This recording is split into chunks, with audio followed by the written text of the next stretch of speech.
What's going on, guys? It's Jake with Hard to Kill Fitness, and today I'm going to tell you how to hurt people with body shots. Let's get into it.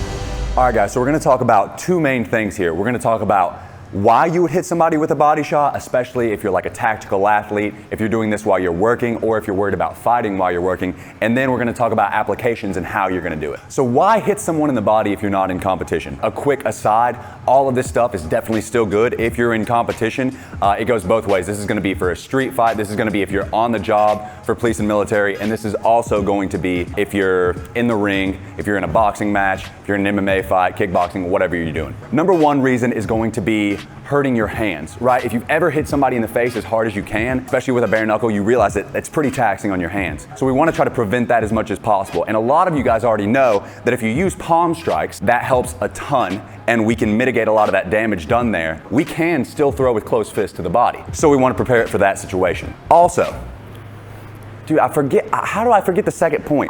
All right, so the second point as to why we still want to focus on hitting people in the body, even if we're not in competition, is because I like to say we're diversifying our portfolio, right? If we go from the head to the body, from the body to the head, it keeps people guessing. They don't expect it as much, right? So we don't want to keep people thinking once we get in a fight, the only thing we're looking at is headshots. Then they're going to be able to defend their head. They don't really have much to worry about. The third and final reason that we want to throw these body shots is they hurt really, really bad. Here's a hot take. They hurt a lot worse than getting hit in the face. Talk to somebody who's been in a lot of fights. If you've been in a lot of fights yourself, you're gonna know. Getting hit in the head, it doesn't really hurt that bad, especially in the moment, but getting hit in the body always hurts, especially in the two spots that we're about to talk about now. So let's get into the anatomy of it. When we're talking about body shots, we're pretty much just talking about two places on the body, okay?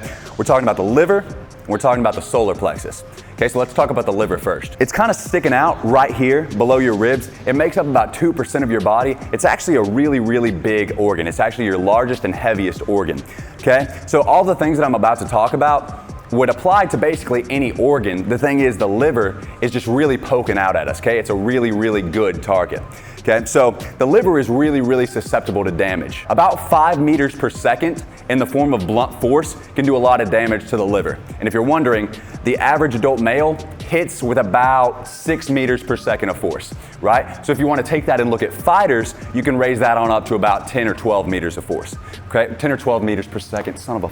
And you there, do you want to punch faster than 6 meters per second? Because if you do, then you need to head down to the description below. You need to click on the link to Hard to Kill Fitness's website, and you need to check out our fitness programs for tactical athletes, because that's how you're going to be able to do it.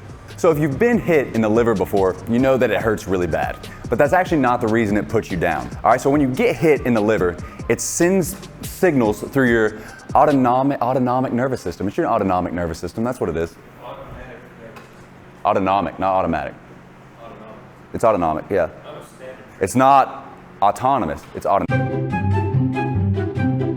So if you've been hit in the liver, you know that it hurts really bad. But hurting really bad isn't the reason that it puts people down. It's actually an involuntary response, okay? So when you get hit in the liver, it sends signals through your autonomic nervous system.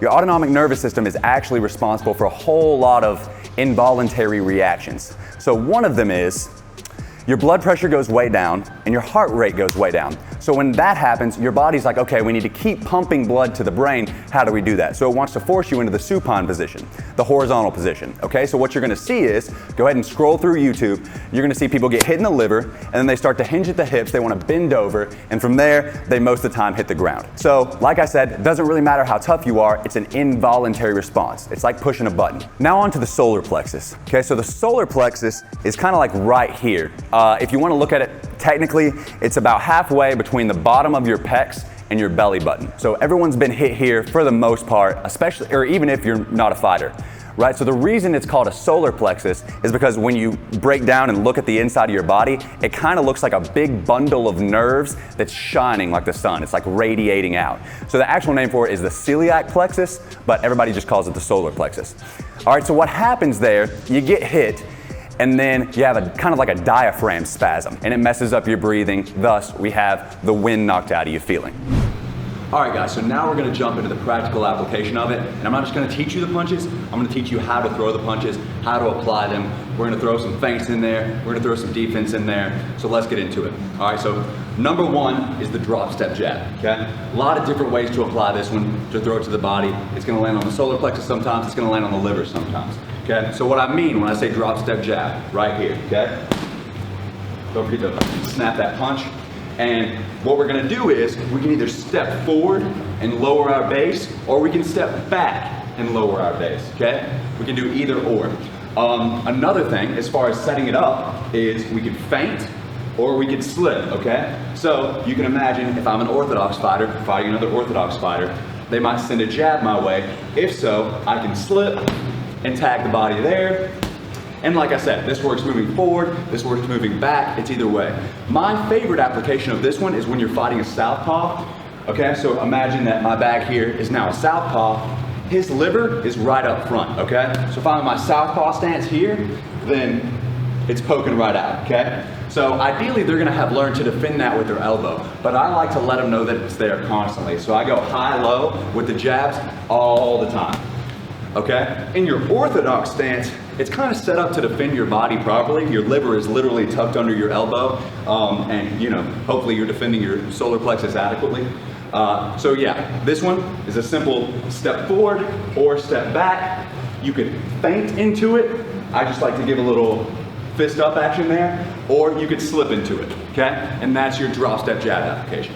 So moving on to punch number two here, we're gonna go with the cross to the body, okay? It's a pretty basic one. A lot of you guys probably already know this, and you can set it up off of a feint, you can set it up off of a slip, kind of like the drop step jab here. So what we're gonna do, we're gonna lower, we're gonna make sure that we protect our head. A common problem here is throwing it and keeping your arm too far down, right? I wanna keep my whole body low with this, okay? So ideally, I'm protecting my chin from a 3 with my arm, right? Also, I'm gonna keep this hand high just for good measure. So, like I said, you can imagine the two coming over the bag if I'm fighting an orthodox guy, and I'm just slipping here and landing to the solar plexus. And then also, you can give the feint, just give a little movement here. You don't even have to give your foot really, you can give it a hand raise, you can give it a little pump. I think mine looks more like a hand raise. I'll go boom, and then they're normally gonna cover high or go to parry high, and then you're driving it to the body. All right, so that's number two. Now moving on to number three, we have the drag hook. Okay, one of my favorite punches here, and it functions a lot like an overhand, right? When we throw an overhand, we're kind of dragging it behind our body, and that's kind of what gives it its power. It's whipping through there. The drag hook is similar. My head is moving in front of my hand, and I'm throwing there, okay? So, a couple ways to set this up. You could dip under the fort. Imagine my orthodox opponent's fort coming over the top here. I'm dipping under, and as I pass through, I'm landing the drag hook, okay? You could even do that off of a 2. Another thing I like to do is try to pin the hands high, okay? So I'll come here, jab, jab. You can even feint the jab. You can just boom, boom, and as they go to cover up, go to parry, do whatever, you're driving the drag hook to the body.